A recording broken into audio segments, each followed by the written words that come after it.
నీటి కథల్లో ఈరోజు మనం ఒక కథ చెప్పుకుందాం మిత్రమా. ఏంటి ఆ కథ అంటే కనువిప్పు. కనువిప్పు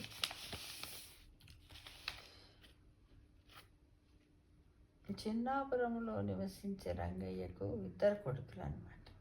ఈ రంగయ్య విత్తనాల వ్యాపారం చేసేవాడు.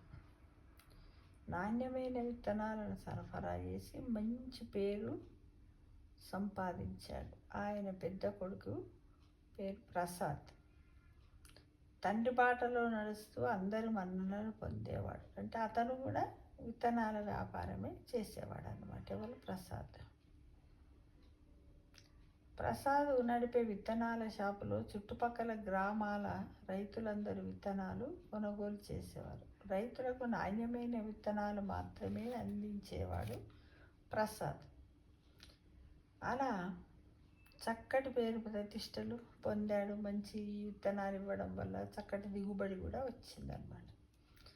ఇక రెండో కొడుకు పేరు కృష్ణ. అతను మాత్రం తండ్రి మాట ఎప్పుడూ పెడచెవిన పెట్టేవాడు.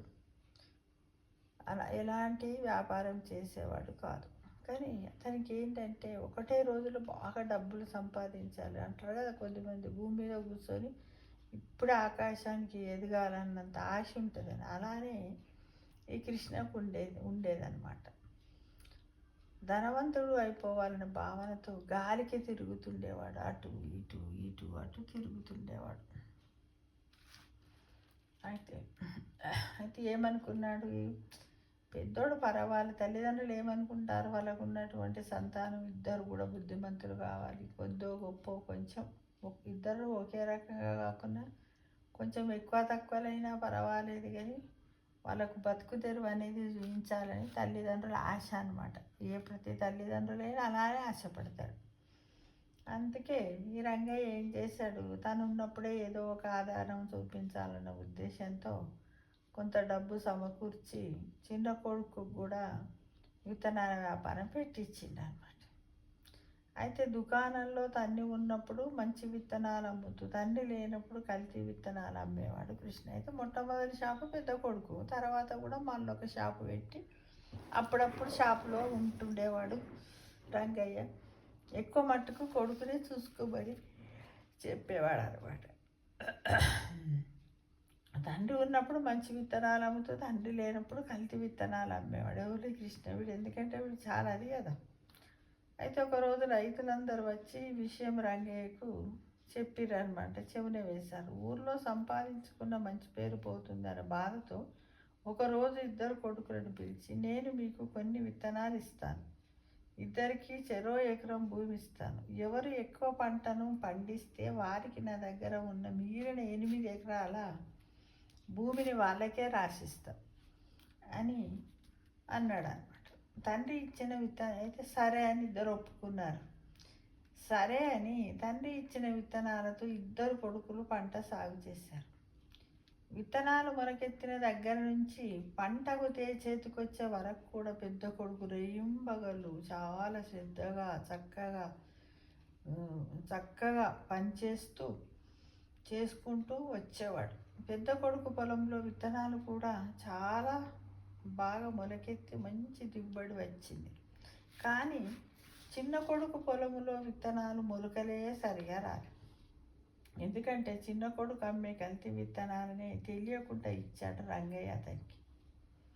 అంతేగాక చిన్న కొడుకు పొలంలో కలుపు సరిగా తీయకపోవడం, వేలకు నీరు పెట్టకపోవడం వల్ల కూడా దిగుబడి చాలా తగ్గిపోతుంది. వ్యవసాయం చేసే వాళ్ళకి మెలకువలు ఉండాలన్నమాట. ఏ టైంలో మసాలా వేయాలి, ఏ టైంలో కలుపు తీయాలి, డైలీ నీళ్ళు ఎలా పెట్టాలి, ఎంతసేపు పెట్టాలి, నీళ్ళు ఎక్కువైనా కష్టమే, తక్కువైనా కష్టమే పంట. ఈ విషయం ముఖ్యంగా వ్యవసాయం చేసే వాళ్ళం మనం తెలుసుకోవాలి. కోతలు అయ్యాక పెద్దవాడి పంట చాలా ఎక్కువ చేతికి అందింది. చిన్నవాడిది సగానికి సగం కూడా చేతికి అందలేదు, రాలేదు, దిగుబడి పూర్తిగా తగ్గిపోయింది. పంట చేతికి వచ్చే వరకు అన్నయ్య పడిన కష్టం చూసి కృష్ణలో తెలియని మార్పు వచ్చింది. ఎంతో కష్టపడితే కానీ పంట చేతికి రాదు, అందులో కల్తీ విత్తనాలు వాడితే పడ్డ శ్రమంతా వృధా అవుతుంది. నేను కల్తీ విత్తనాలు అమ్మడం వల్ల రైతులు ఎంత నష్టపోయారో కదా అనుకున్నాడు. కృష్ణకు కనువిప్పు వెంటనే తండ్రి కాళ్ళపై పడి క్షమించమని కోరాడు. ఎలా చూడు, తండ్రి అంటున్నాడు, చూడు కృష్ణ, నువ్వు అమ్ముతున్న విత్తనాలే నీకు ఇచ్చాను, అన్నయ్య అమ్ముతున్న విత్తనాలు అన్నయ్యకి ఇచ్చాను. మనము చేసేది వ్యాపారమే అయినా మనల్ని నమ్ముకొని మన దగ్గరకు కొనడానికి వచ్చే వాళ్ళను మోసం చేయకూడదు బిడ్డ. చూడు ఇప్పుడు నువ్వెంత మోసపోయావు అని తండ్రి కొడుకు చెప్పాడు. మోసము జరిగితే వాళ్ళ కన్నీరే మనకు శాపమై తగులుతుంది. మొత్తానికి నీలో మంచి మార్పు వచ్చింది. పొలము ఇద్దరికి సమానంగా ఇస్తాను. నువ్వు బాగుపడటమే మాకు అందరికీ మనకందరికి కావలసింది అంటూ రంగయ్య తన పొలాన్ని ఇద్దరు కొడుకులకు సమానంగా ఇచ్చాడు. అంతేకాకుండా తన కొడుకు వలన నష్టపోయిన రైతులందరికీ ఆర్థిక సహాయం చేశాడు. రంగయ్య కొడుకులు ఆ తర్వాత నిజాయితీగా వ్యాపారం చేస్తూ మంచి పేరు ప్రతిష్టలు సంపాదించుకున్నారు. అంటే ఎప్పుడు కానీ మనం ఒకరిని మోసం చేసి బతకాలనంటే మన బతుకులు అంతంత మాత్రంగానే ఉంటాయి. కానీ మనం ఎప్పుడు ఎలా బ్రతకాలి?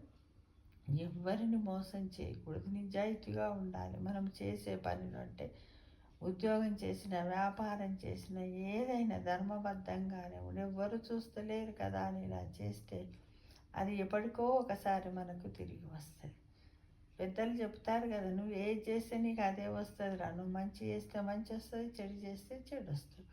నువ్వు ఎవరినన్నా ఒకరోజు గట్టిగా తిట్టావనుకో అసహ్యంగా, ఆ మాటలు కూడా మళ్ళీ నీకు ఒకరోజు తిరిగి వస్తాయంటే రిటర్న్ గిఫ్ట్స్లా వస్తాయి. ఎవరిని బాధ పెట్టకు, నీవు నీలానే ఉండు, చక్కగా ఉండు, ఆలోచించుకొని మాట్లాడు. నోరు మంచిదైతే ఊరి మంచిదవుతుంది అని పూర్వం మన అమ్మమ్మ నాన్నలందరూ చెప్పేవారు మిత్రమా.